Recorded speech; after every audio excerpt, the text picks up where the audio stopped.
রাস্তায় বেরিয়েছি, public toilet use করবো না তা তো হয় না। তো আমাদেরকে পাবলিক টয়লেট ইউজ করতে হয়। আমরা ট্রেনে বেরিয়েছি, ট্রেনে আমাদেরকে পাবলিক টয়লেট ইউজ করতে হয়, কিন্তু আমরা কি সেইভাবে প্রোটেকশন নিজেদেরকে নিই? বাড়িতে যে থাকি আমরা, আমরা কি নিজেদেরকে প্রোটেকশনে রাখি? তো অবশ্যই প্রয়োজন আমাদের টয়লেট যখন আমরা ইউজ করি, বিশেষ করে লেডিসদের ক্ষেত্রে। জেন্টসদেরকেও করতে হবে, জেন্টসরা বলে যে করবো না তা কিন্তু নয়।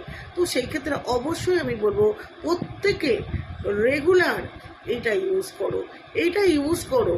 এটার মধ্যে ফোমিং আছে, ফোমিং দেওয়ার ফলে কি হচ্ছে, অল্প একটু নিয়ে পিএইচ ব্যালেন্সটাকে ঠিক রাখে, অল্প একটু নিয়ে নিজের যে সিক্রেট পার্টটাকে সেইটাকে ভালো করে পরিষ্কার করো। দাম মাত্র 260 টাকা, বেশি তো না। অনেক দিন চলে যাবে, বাট নিজে হাইজেনিক মুক্ত থাকবে। প্রত্যেক মহিলাদের, প্রত্যেক পুরুষদেরকে বলবো ইউজ করো।